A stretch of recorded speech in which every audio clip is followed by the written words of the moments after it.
Over the course of the first two parts of our full recap of Insomniac's entire Spider-Man series, we've covered, in great detail, the events of the first game as well as its 3-episode DLC, The City That Never Sleeps.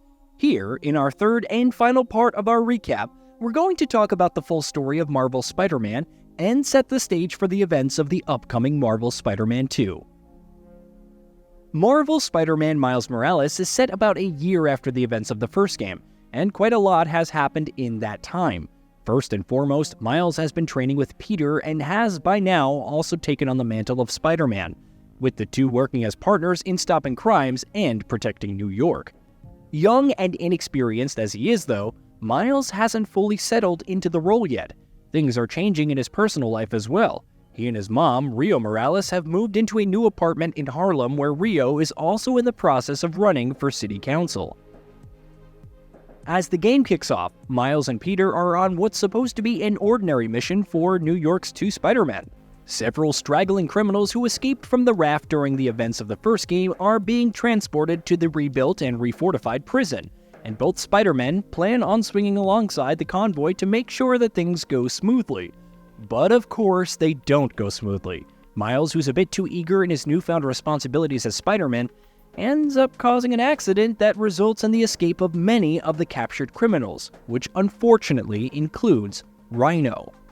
The armored giant goes on the run with Peter and Miles trying to stop him while he rampages through the city. Their chaotic chaos brings them to an abandoned lot in Harlem owned by Roxxon Energy Corporation, where Rhino is able to overpower Peter and knock him unconscious. Miles takes on Rhino alone, and the threat and adrenaline of the fight causes a reaction inside him that awakens a new bioelectricity power in him. Using his new powers, Miles is able to defeat Rhino. Not long afterward, Roxxon Energy Security floods the scene, led by the company's head of R&D, Simon Krieger, who tells the Spider-Men that they will hold Rhino in custody and wait for the police to arrive. Peter and Miles leave the scene, and as they're decompressing after that unexpectedly chaotic event of the day, Peter tells Miles that for the next few weeks he's not going to have him as backup. MJ is traveling to Symkaria to cover the ongoing civil war there, and Peter is going with her as her field photographer, which means that for at least a while, Peter is entrusting the city's care to Miles, who's going to be, at least temporarily, New York's only Spider-Man. Simultaneously overwhelmed and eager to prove that he's up to the task, Miles prepares to head back home, but is informed by his best friend Genki, who's aware that he is Spider-Man and is staying over at Miles' place while his parents are away for Christmas, that there's a break-in going on at Roxxon Plaza. When Miles reaches the place, he discovers that the people responsible for the break-in are a new gang known as the Underground, who were led by someone known as the Tinkerer. Not only is the Underground equipped with highly advanced technology and weaponry, they're also trying to find a way to steal something called Nuform, a new and experimental power source created by Roxxon.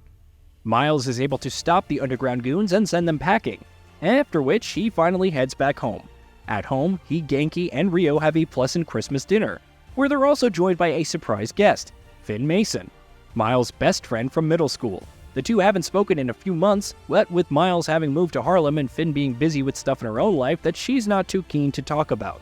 But when Rio invites her to dinner, Finn doesn't refuse. Not long afterward, the very next day in fact, Miles reunites with someone else he hasn't been in touch with for a while, his uncle Aaron Davis, his late father's brother. Though Aaron and Miles had always been very close, after the two brothers had a falling out, Miles was forced to keep his distance, which was made that much more difficult for him because his parents refused to tell him exactly what it was they had a falling out over with Aaron. Back to the present day though, using an app created by Genki that lets New York citizens request Spider-Man's aid, Aaron gets in touch with Miles and reveals to him that he knows he's Spider-Man. Soon afterward, Miles is put through the first real test as New York City's sole protector while Peter is away, while attending a rally for his mother's election, of all places because in the middle of the rally, the Underground strikes again. Its target, of course, is Roxxon once again, more specifically Nuform. As Spider-Man, Miles takes on the Underground forces as they attack a Roxxon transport that's carrying Nuform, though things go catastrophically wrong. While in the process of fighting the Underground on a bridge, Miles releases his bioelectricity powers, which he and Genki have dubbed Venom powers, which is bound to be confusing in Spider-Man 2. Miles' Venom powers react with Nuform, causing most of it to explode. That in turn causes the bridge they're on to crumble. Miles rushes to salvage it, and though he fails, he's able to rescue the citizens who are trapped in the debris that are about to fall. While that's going on, however, the Underground's leader, Tinkerer, arrives and is able to steal some of the new form. As the Tinkerer is leaving, Miles is also able to learn who exactly the Underground's leader is, and as it turns out, it's none other than Finn. To top it all off, amidst all of this chaos, when Roxxon forces finally arrive on the scene and witness the destruction, they turn their guns on Spider-Man, though once again the situation triggers something in Miles, and he finds that he's able to turn himself invisible. Using his camouflage ability, he escapes from the scene and heads back home, feeling utterly defeated and wondering if, after the incident on the bridge and his failure to stop the Underground, he has what it takes to be Spider-Man. Here, Genki proves to be the mental and moral support that Miles needs. After hearing from his friend that as New York's only Spider-Man, he needs to step up and take charge of the situation, Miles creates an entirely new Spidey suit for himself, after which he gets his head down and dives headfirst into investigating Finn and the Underground. Sure enough, his investigation yields results, and he discovers some surprising information. Miles discovers that new form was created by Finn's brother, Rick Mason, who used to be one of Roxxon's top scientists. His work with new form, however, made him sick, and after realizing the dangers of what he had created, he and Finn tried to work together to expose its secrets and shut it down. In the process of doing so, however, while inside a Roxxon facility, Rick was captured and killed by Simon Krieger, who would go on to take credit for new form and call it his own creation. Finn was able to escape after witnessing her brother's capture and dropped her phone in a hurry while doing so, which incidentally was also recording the entire incident. Hoping to retrieve that phone and use it as evidence against Roxxon, Miles heads to one of the company's facilities where he has a run-in with someone he would never have expected. Miles crosses paths with the Prowler, an armored mercenary and notorious criminal who, it is revealed, is none other than his uncle Aaron. As it turns out, this is why Aaron and Miles' father Jefferson had their falling out. After the latter discovered that his brother was the criminal known as the Prowler, he, an honest police officer, could no longer trust him or even look him in the eye. Aaron tells Miles that he's been keeping an eye on him and warns him that he shouldn't be messing with Roxxon, who are more dangerous than he might expect. But when Miles refuses to listen to him, Aaron agrees to help him out. Together, the two of them move through the facility and are able to retrieve Finn's phone. As they're leaving, however, things go more than a little off track, and during their successful yet chaotic escape, the phone ends up destroyed. Later, Aaron tells Miles that if he wants to stop the ongoing war between the Underground and Roxxon, the best move would be for him to use his friendship with Finn to infiltrate the Underground. And though deceiving his friend isn't something he wants to do, Miles realizes that this is indeed his best option right now. Upon Miles' insistence then, Finn agrees to let him join the Underground, even though she's initially reluctant to do so. After which she takes him into their headquarters, which interestingly enough is in the abandoned Fisk Tower. Once inside, Miles learns that the reason the Underground is working for Finn is because she helped arm and equip them by creating their new high-tech weapons, in exchange for which they're helping her take down Roxxon. And how exactly does she plan on doing that? Using the new form she stole, Finn intends to sabotage the new form reactor at Roxxon Plaza and cause it to explode, in turn exposing the side effects of the experimental energy source. That, of course, is something that Miles cannot let Finn do, though his plans to infiltrate the Underground are quickly brought to a premature end. As Spider-Man, Miles locks horns with the Tinkerer not long afterward, and just as she's on the verge of killing him, he's forced to take off his mask and reveal his identity. Seeing who she's about to kill, Finn stops and flees. Later, though, she feels betrayed and obviously doesn't appreciate being lied to. Finn agrees to meet with Miles to hear him out, but their meeting is interrupted by Roxxon forces, who, surprisingly enough, are accompanied by Rhino, who's been equipped with a new, more powerful exoskeleton. As it turns out, rather than handing him over to the police, Roxxon recruited Rhino and gave him an even more powerful suit to wreak havoc with. With his help, Roxxon is able to capture both the Tinkerer and Spider-Man and take them to one of Roxxon's facilities, where Miles is briefly questioned and tortured by Simon Krieger. Miles and Finn are able to free themselves though, and while in the facility, Miles learns some more surprising information.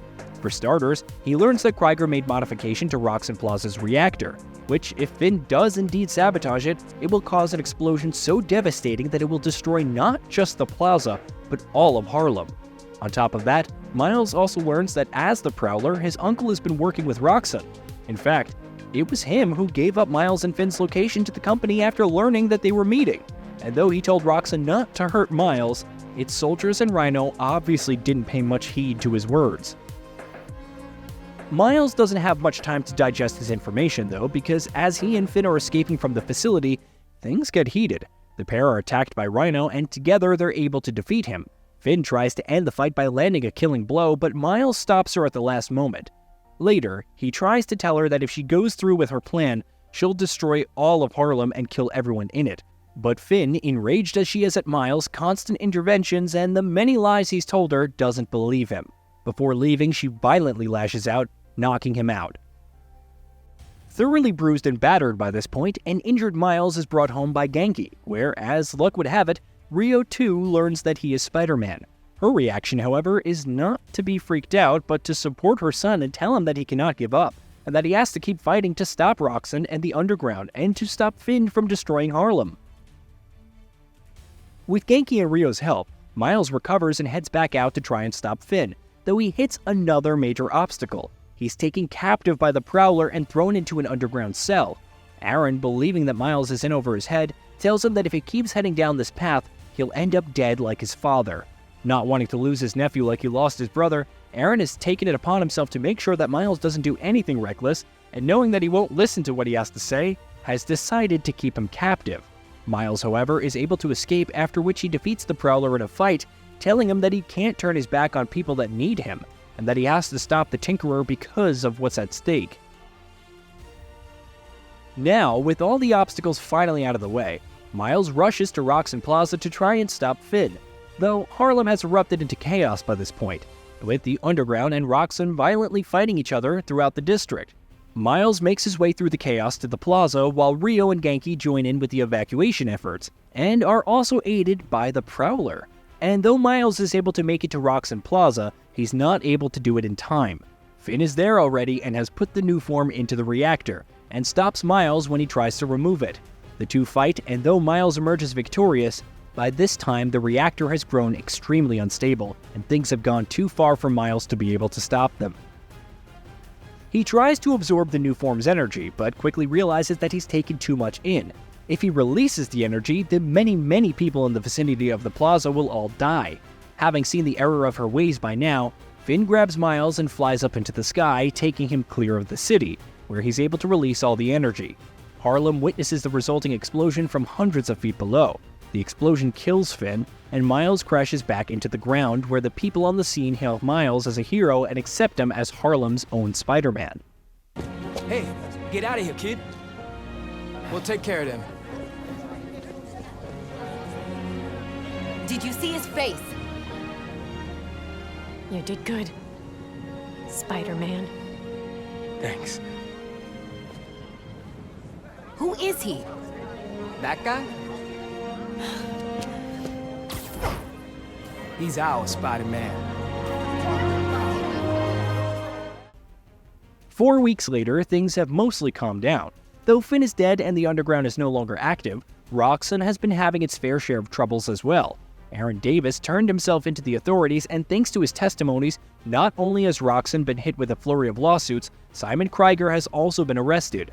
As the game comes to a close, Peter, who's returned from Symkaria, commends Miles on how well he's grown into his role as New York's new Spider-Man, before the two head out into the city together once again. Like its predecessor, Marvel's Spider-Man Miles Morales also has a mid-credits scene, and it's one that sets some interesting things for the future. Harry Osborn is shown still suspended in a tank, covered in tendrils of the symbiote, while being overseen by Oscorp scientist Dr. Kurt Connors and his father, Norman Osborn. Under Norman's orders, and in spite of Connor's insistence that his condition is unstable, Harry is released from the tank, ready to be brought back into the world. And that's where Marvel's Spider-Man Miles Morales ends. Spider-Man 2 is of course going to put the spotlight squarely on Harry and the symbiote. While it's also been confirmed that Dr. Kurt Connors, aka the Lizard, will have a role to play. Kraven the Hunter is also confirmed as one of the game's primary antagonists, though how all of these pieces will fit together remains to be seen. Thankfully, we don't have to wait too long to learn the answers to all of our questions. Marvel's Spider-Man 2 is due out on October 20th. Hey, did you know that we at GamingBolt upload new videos every day? Stick around, drop a like, subscribe, and hit that bell, and let us know what kind of content you'd like to see in the future with a comment below.